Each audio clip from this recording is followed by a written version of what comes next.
What I thought I would do today is to show you how I have fixed two things in our house during the past few weeks, which have been causing me a huge amount of irritation for several years now. And the things I wanted to talk about was how to fix tap leaks. I've had two tap leaks in our house. We've had two leaking taps, one of them for about 10 years and the other one for 3 years. And it's the sort of a thing where you say, well, shall I call the plumber? And my wife says, well, why don't we get the plumber? I said, no, boss, because you call a plumber, you're 300 pounds down before you've even entered through the front door. So, boss, I will fix it. So she always kept on thinking, well, when you fix it? Well, boss, I'll fix it when I have some time. Well, guess what? The time has arrived. So I'm going to show you how I tackled two leaks which have been extremely annoying for all of us in our household for the last few years. As you know, leaks are not emergencies. It's not something that you have to suddenly call out the plumber, I've got an emergency. It's something you can live with, but nevertheless, it can be annoying. And of course, it's a waste of water as well. So I'm going to show you, first of all, to explain to you that leaks in taps can be caused by a variety of reasons. Now, one of them is that if you have old taps, as we indeed have in our house, then they may have rubber washers in them. And rubber washers like this, and over a period of time, these washers, they lose their flexibility. You see, I can bend, this is a new one. They lose their flexibility and become brittle, and therefore they are no longer able to close the tap effectively. They start falling apart and water starts leaking. The other cause of leaking taps is the build-up of limescale deposit. These two are very frequently linked together because a tiny leak then enables water to leak very, very slowly. And if it leaks very slowly, then you get to the build-up of a limescale deposit. Now, what is limescale? How does it happen? That's the topic I'm going to deal with first of all, because in order to fix the leak of the tap, you have to first of all fix the causes for it. One of them is limescale and the other is perhaps the corroded washer inside. Limescale is very, very common in London, and the reason is London has very hard water. Hard water contains calcium ions, magnesium ions, and in London especially, hydrogen carbonate ions, which cause what is known as temporary hardness. As the water evaporates, where do those ions come from, by the way? Well, they come from the rocks over which the water has flowed at some stage. And water which comes to London has frequently flowed over chalk, because there are chalk strata underlying the regions to the north of London and to the south of London as well. So the water is rich in hydrogen carbonate ions, and when you boil water that has come out of the tap in London, there will always be a tiny bit of calcium carbonate produced at the end, which is what is limescale. And now I've got a sample of limescale just to show you, because I'm going to show you the chemistry of it, which I extracted from our kettle just earlier this morning. So there you see on the end of my plate is a small sample of limescale which I scraped out, and I'm going to tell you that that limescale there is exactly the same as what I've got here, which is a lump of marble. It's calcium carbonate.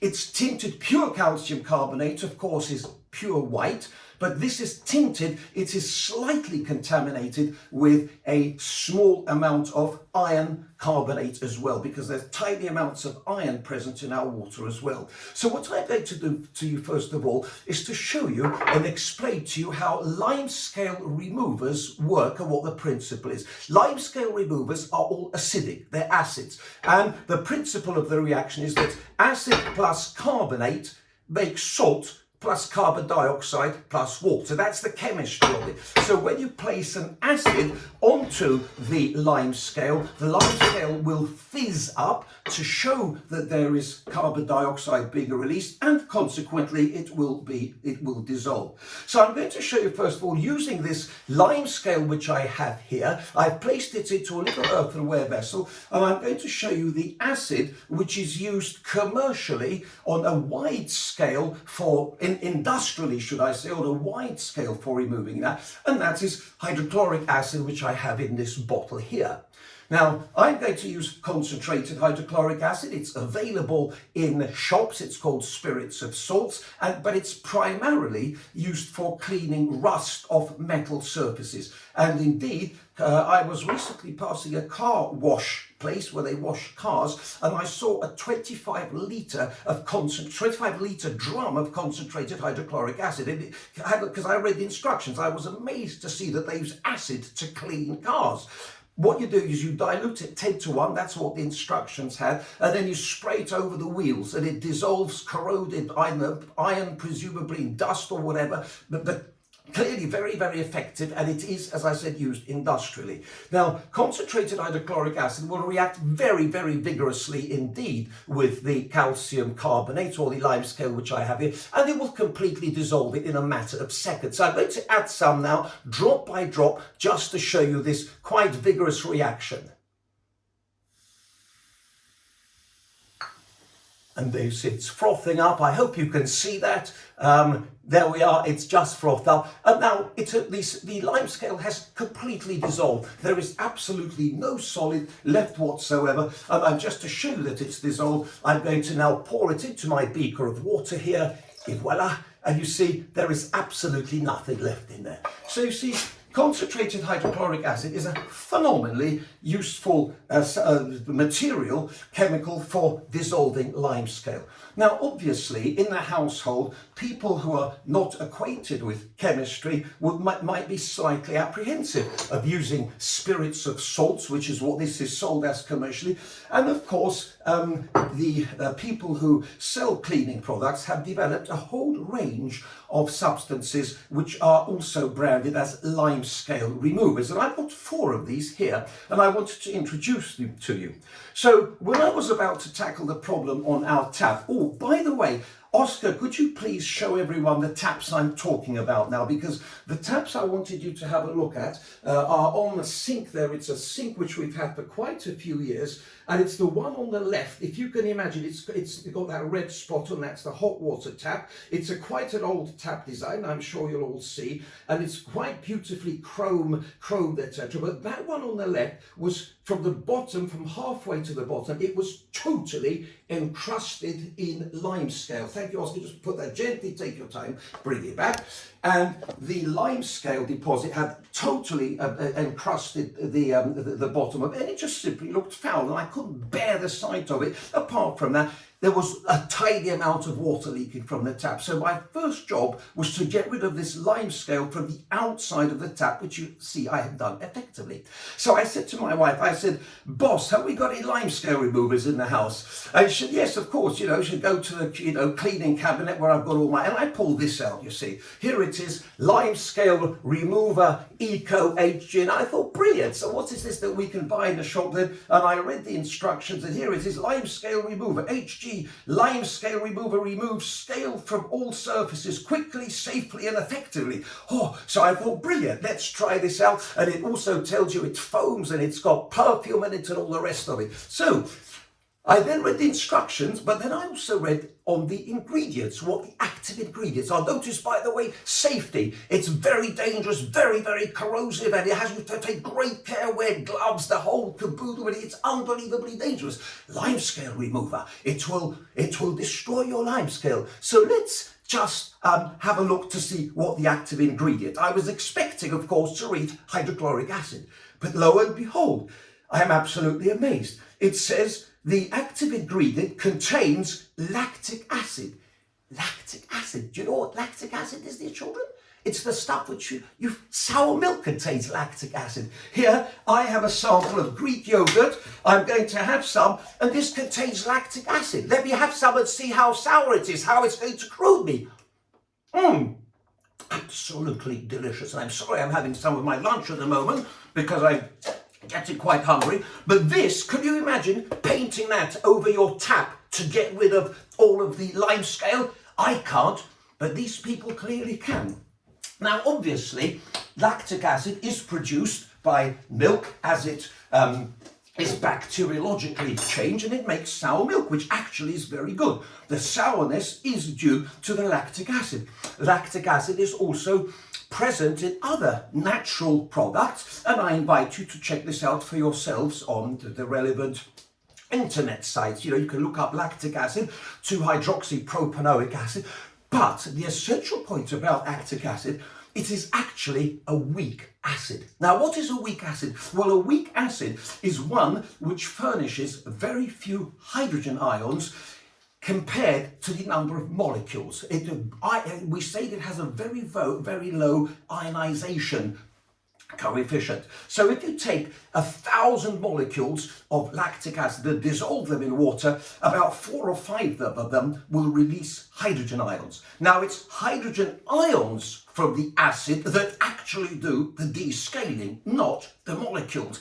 Any acid will act as a descaler. So I thought to myself, let's try this out. But before I try this out, I am going to do a control experiment. You see, because to the average person who doesn't have a clue about anything, if they see some froth coming up, they'll say, oh, great, it's reacting. So let's put some of this Limescale remover with lactic acid. By the way, this is $5.99 or something like that. So it's quite expensive stuff as well. And I'm going to squirt some on here, and let's see what it does on an empty little ceramic pot here. And there you see, look at that magnificent froth there. Beautiful. But you see, this is all soap. That's just soap, and that's what the soapiness does to it. And if you don't mind, it has a wonderful smell. I would definitely buy this and use it simply because it was a wonderful smell. Now, does it do anything? That's the second thing. That's the second thing we're going to look at. I have in my ceramic pot here some potassium carbonate. Now, I don't know how much of that you can see, but Oscar has reliably informed me that you can see at least some of it. Can they see some of it, Oscar? Thank you very much. Oscar's sitting here, by the way. He's my manager and my director, and he's writing a geography essay, and I'm very grateful to him because he's been set quite a few tasks at Bristol University to get on with while he's on his extended Easter holiday. So I'm going to now squirt some of this in here, squirt some of this froth. And look, there it is, it's frothing up like the clappers. Now, we're going to come back to this in a few minutes' time and have a look to see how much of that frothing was actually related to the potassium carbonate. By the way, I'm using potassium carbonate here. These are potassium carbonate granules. It's anhydrous potassium carbonate. And because all carbonates will react with all acids to release carbon dioxide, that's why I'm using potassium carbonate, which is the only one we had in the house, you see. We're very low on baking soda, my wife told me, so that's the other one I found lying around.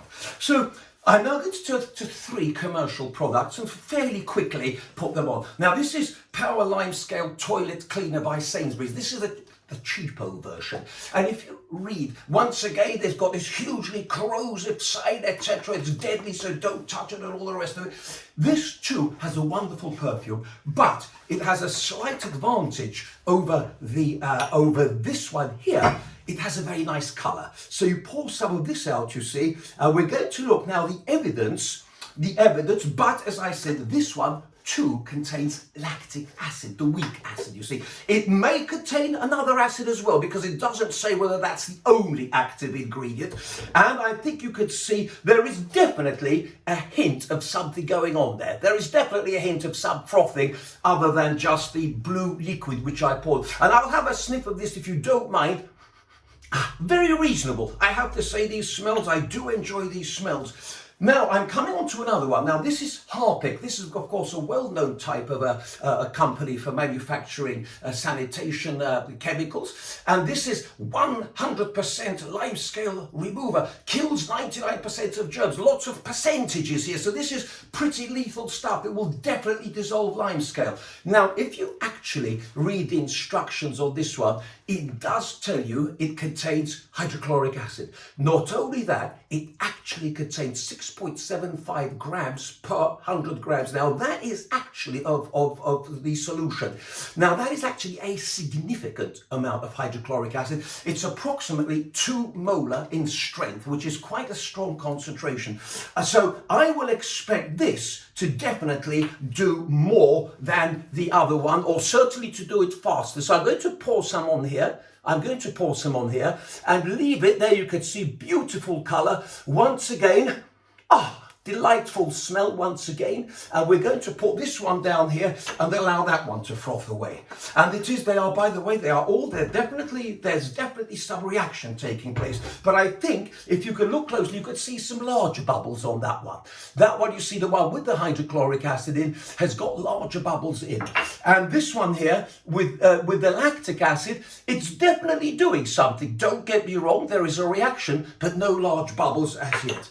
Now this last one, this is the most expensive. This is Domestos Zero Limescale. Notice this one calls it 100% Limescale remover. This one calls Zero Limescale. So it's quite intriguing to see how numbers are used in different ways to captivate the audience. But this one has an extra bonus. Now I have to say, these all retail in, when you go to the supermarkets, £2 or £3, whatever.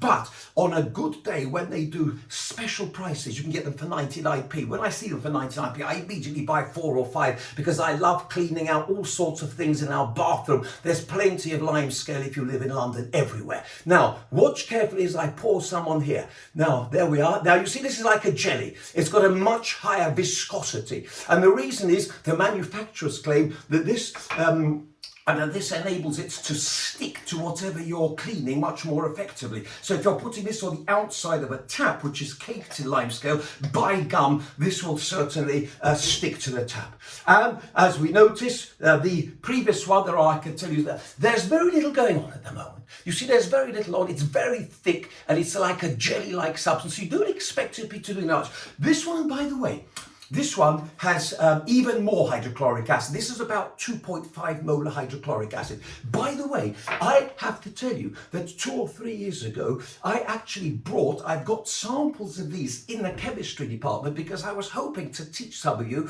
how to analyze how much acid there is, and we could do fantastic experiments with titration using indicators, etc., to actually check to see whether these things are actually contain the amount of acid that they do contain. So if any of you are interested to come along during a chemistry experiment session, we'll be able to analyze each of these products and then make our own judgment which one is best value for money.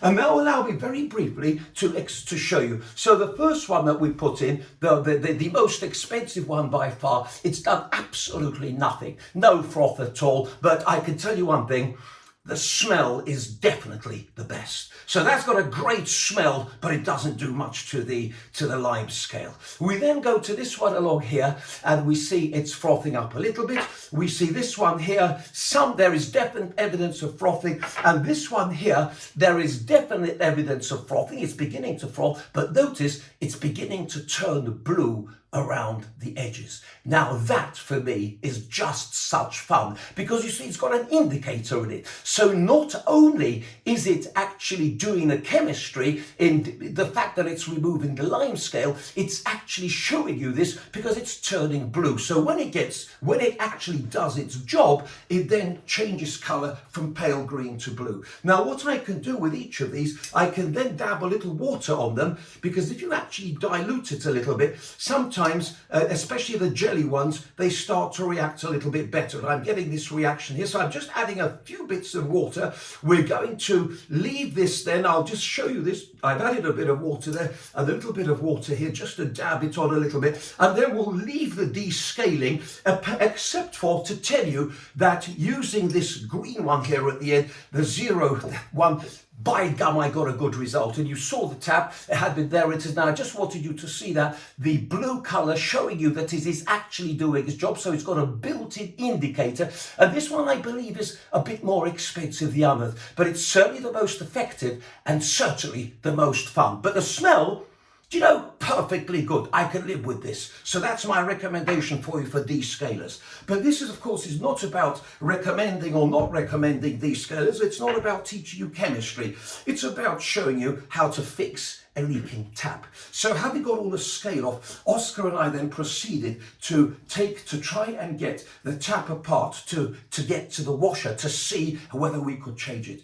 Now, the first thing that you have to do, and I'm sure it's pretty obvious, you have to turn off the water at the mains. It would be the most idiotic thing in the world to try and fix a tap with the water still on, because the moment you undo something, you'll flood yourself, and then you'll start panicking, and you'll end up spending several hundreds of pounds, not only on Terry the plumber, but also on repairing the flooded things that you would have destroyed. So we turned off the water at the mains, which I know how to do. We always turn off the water at the mains whenever we go away for a few days. And then we started to take the tap apart. Now, I have to tell you, in all honesty, I've never done this before, but I thought to myself, Szydlo, you've rebuilt 2 Triumph Herald engines. 30 years ago, I rebuilt 2 Triumph Herald engines. They're still driving, they're working. So Szydlo, if you could rebuild a Triumph Herald engine, you could jolly well fix a tap on a washer on a tap. So we set about.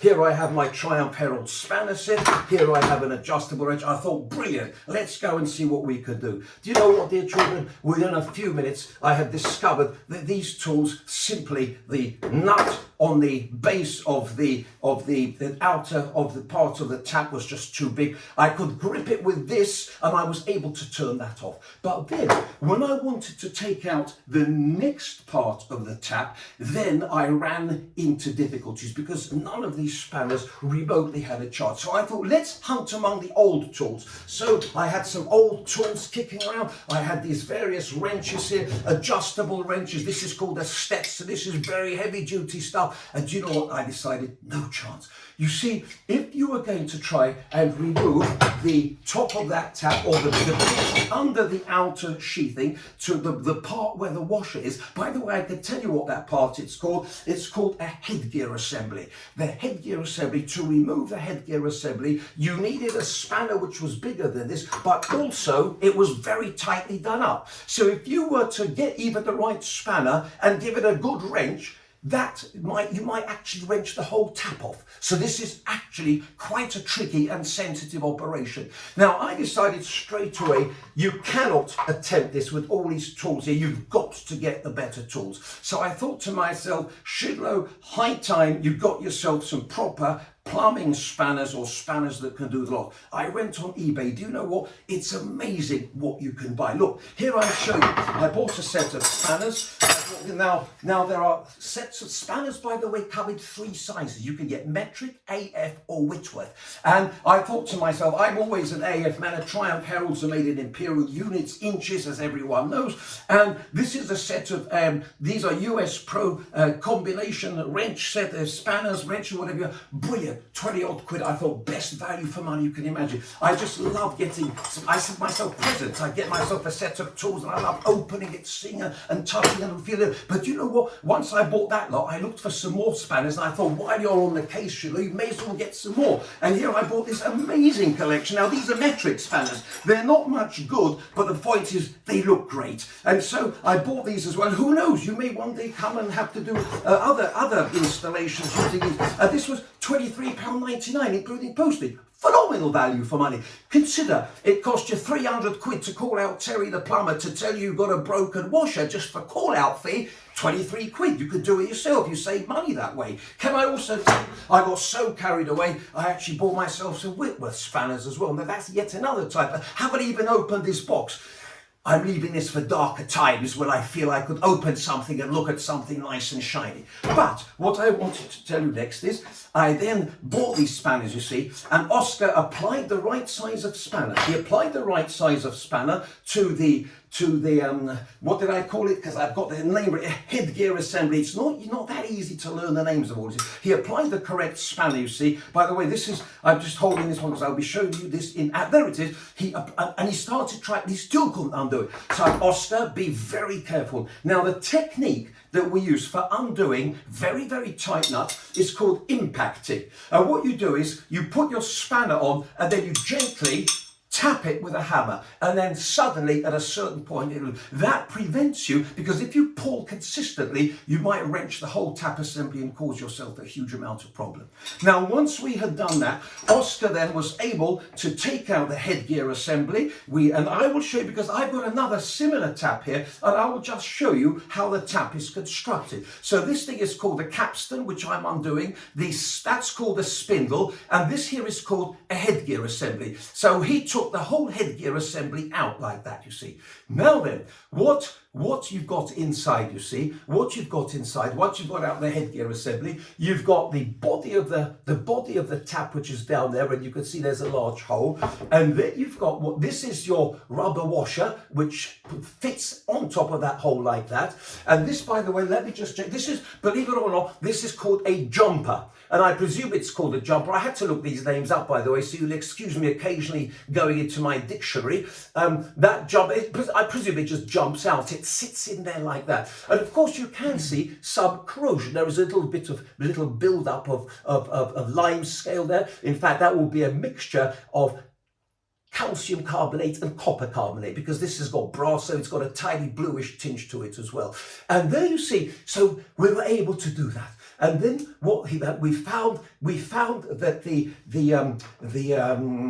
rubber washer. Now the rubber washer, you see, you need yet another spanner to unscrew. Now I looked in my old collection of spanners, and this is now a 5/16. It was a 5/16 nut that able to undo this. Now, to undo this, by the way, it's quite tight. So you can't hold it with your fingers. So what do you grip it with? Well, you see, I'm very lucky because I have a vise. And there is a chance that you may be able to see this vise. And then what you do is you then grip it in the vise, but you have to be very careful not to distort the shank, because if you squeeze it too hard, you might alter the thing. And then you see, once it's gripped, then you could just undo it like that, and off comes the nut like that, you see. So I'm just taking it off like that using one of my old spanners there. Thank you very much, Oscar. And there we can, I'm just going to take it off here like this just to show you. And then you see, after that, then, thank you very much, then you have your access to your washer. Now the washer then will come off, and I'm not going to dismantle the whole thing to save time, but you can see it's quite easy. Now here's another bit of information for you. I didn't actually have any of these washers, but once again I went on eBay. My dear children, this packet of washers here, there's enough here to do about washers assorted, 3/8, ½ inch, etc. Look, you get 3 sizes of washer, you get 4 of each. Do you know what the price is? £2.78, including postage. Could you imagine the number of taps you could fix with this? The number of thousands of pounds of Terry the plumbers coming out? You could do it yourself, and that's what I have proven to myself. And so we were able, therefore, to put the washer on, unscrew it using very, very careful techniques. Then we put it together again, and then the whole thing was nicely tightened up. As I said, that one has a shroud on top which goes on top. By the way, this nut here, some people may say, oh, what about this? There's another nut. You know, when you start unscrewing things, you wonder, what do they do? What comes apart? Well, this nut here is what there is what they call a gland under there. And in fact, that is where the water was leaking from on that particular tap down there. The water wasn't leaking from the main washer, which we changed in any case, but through the gland. And it was coming out through the top of the tap. And that's why it caused that huge deposit. Now, the component which you actually change to fix that gland is what they used to use as a piece of greased string in the olden days, or you can also use rubber O-rings. So I actually have a collection of O-rings, so I was able to put in a new O-ring, new rubber washer, bingo, that tap. It doesn't look brilliant, it doesn't look new, but by gum, it functions well and it doesn't leak.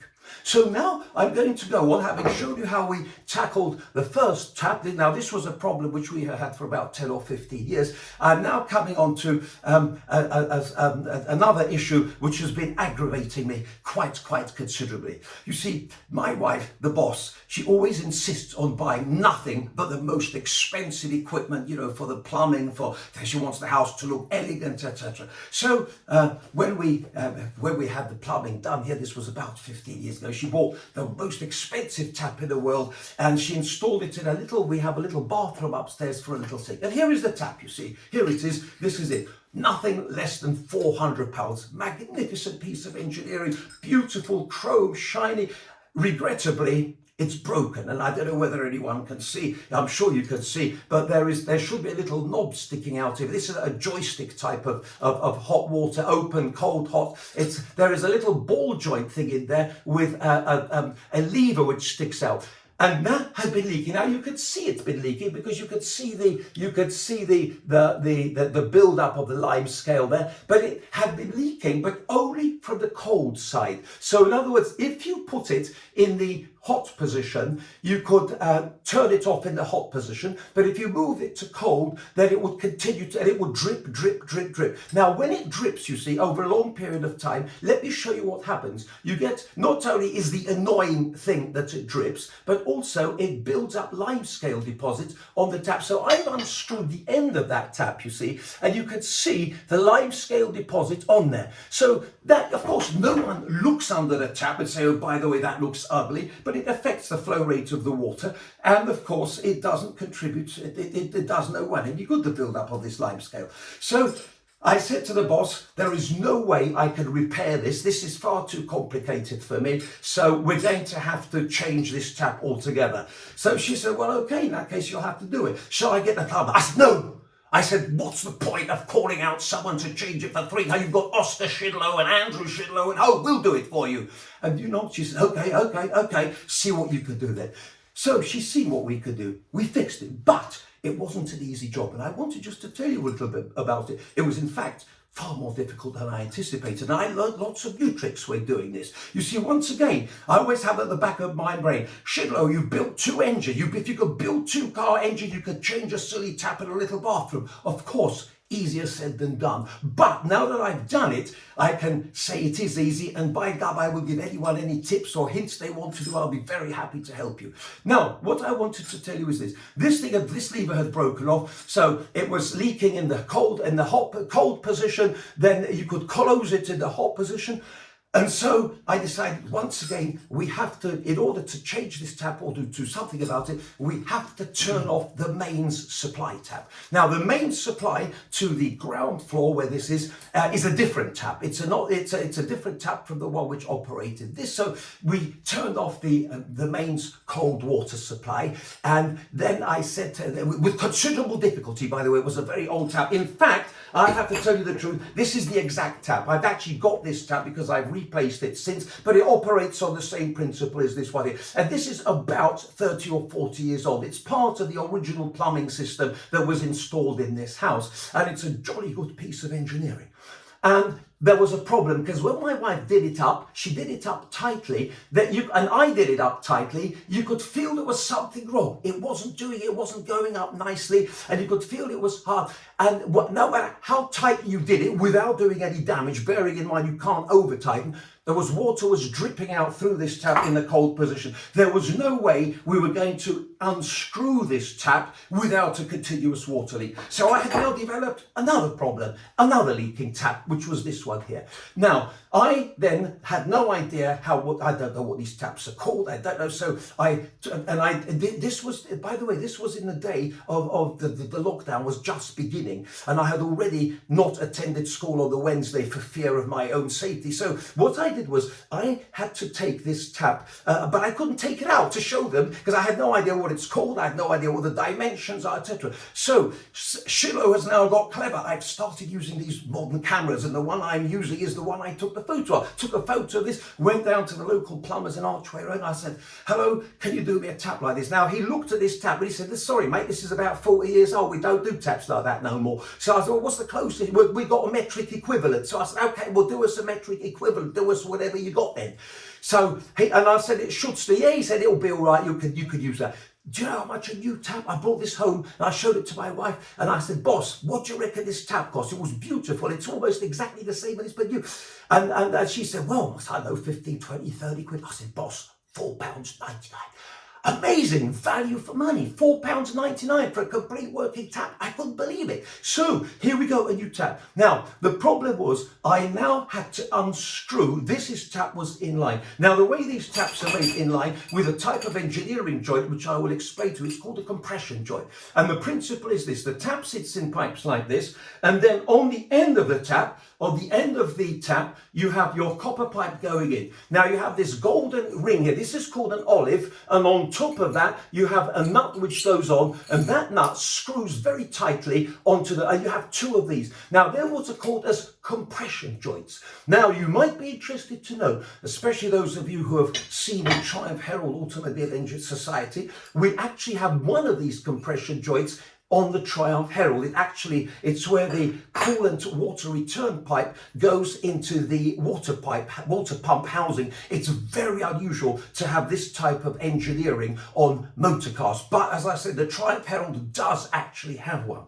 So what happened then was I had to try and unscrew this tap. You see, it was an inline tap. Now, fortunately, by now I had the right tools. We turned off the water at the mains, and I was able to install this tap. But in the meantime, I had phoned up my best friend Jonathan Ryder, who always gives me advice on these things. He said, look, Szydlo, why don't you try? This tap is quite, because they have rubber washers and this is quite fiddly. There's a much better type of tap, and it's called a lever tap. So what you do is you simply to turn it off. There you are. So there it is. That's on, off. He said, this is much easier to operate. Why don't you get one of those? So I went to the shop and I said, look, could I have one of those? It's called a lever something or the other tap. I tell you, £3.89. Unbelievable. I thought, this is just for the sake of showing pupils at Highgate School. This is well worth having it. That's why I'm showing it to you today, you see. So I bought this tap, you see, and not only that, but you can actually, if you look down there, you can actually see, as I turn it off, there is a ball inside, and you can see through it, and then you can't see. You can see silly Szydlo now you can't see. So there it is, you see. So there is an example of another tap. But this one had a very serious problem. You see, the dimensions weren't quite right. This one was quite a bit shorter. Now, what I found out was the other tap I had bought, which was similar to this but metric, was actually almost as long. And I was able to successfully fit that other one. So that other one, once we had fitted, it was a great celebration in the house because I had achieved it. Oh, by the way, another thing, when you fit taps using compression joints, especially compression joints, because you're really not supposed to reuse these. These olives, once they've been compressed, they deform and you shouldn't reuse them. However, what the plumbers use, they use this. Now, this is, I'm sure you all recognize, this is PTFE tape. Now, PTFE, what does that stand for? You should all know. It's polytetrafluoroethene. Now, this is a polymer. It's a brilliant polymer that was developed in the 1930s by chemists.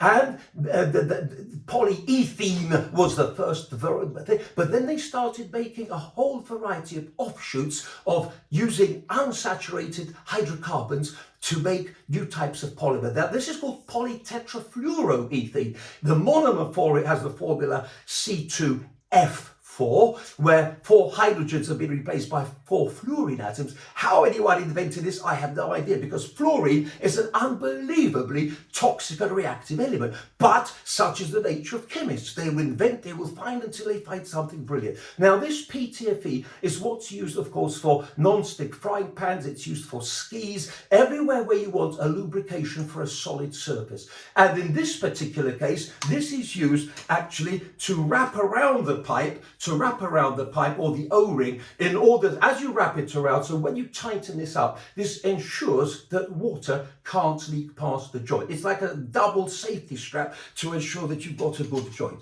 Now, after I had then put this new tap in line, we now came along to this tap here. Now, in the meantime, my wife had ordered the next. I said, boss, can you get a tap to replace this? Needless to say, you will not find a more expensive tap on the market than the one that the boss ordered. Now, here it is, just in case you're interested, and some of you are thinking of replacing your taps. Here it is. This is called, the make is Vola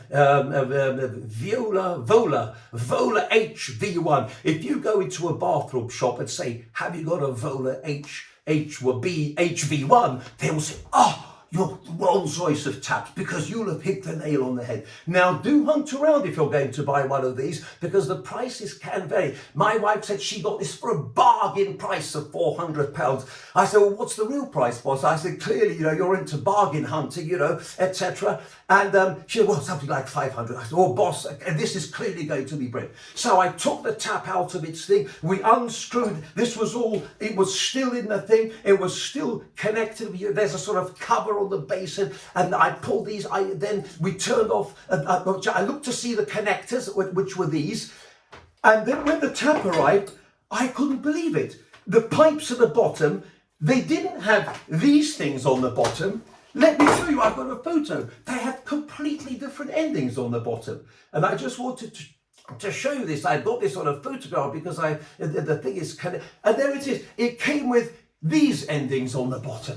So instead of expecting to see nuts, I saw these two endings. Now, this is basically the pipe, and that totally threw me. I said, boss, you've got the wrong tap. Look, here's a diagram. There's one like that with this ending, and one like that with that ending, and you've got the wrong one, so you can't even buy the right thing.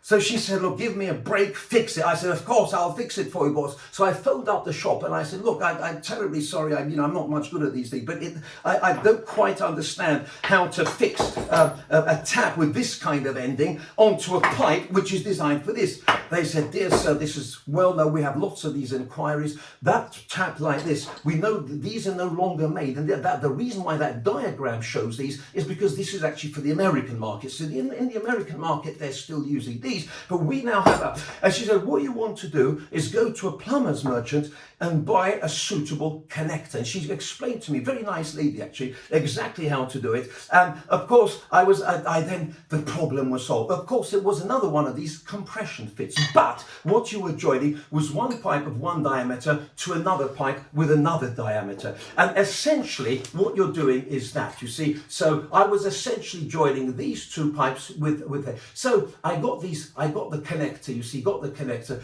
put it all together, set it all up, and absolutely unbelievable. Do you know, the whole thing worked. We've now got the most beautiful tap in our little bathroom, in our little washroom upstairs, and it's still working to my absolute amazement, and we're, 3 weeks down the line. It was quite a job putting the undercarriage on. But I wanted to say before I sign off, just as a short little addendum, I'm afraid I just love metals. And when I see copper and dirty copper, I immediately think, Szydlo, you could do something good and polish it. So I just polished a piece of pipe and I thought I would tell you, because this is something, maybe if you're at home and you've got nothing better to do, maybe you'd find something useful to polish at home. And this is, by the way, what I've been demonstrating at Auto Sock. So if you've been to Auto Sock sessions on Friday lunchtimes, there will be several of you who are already experts at this polishing.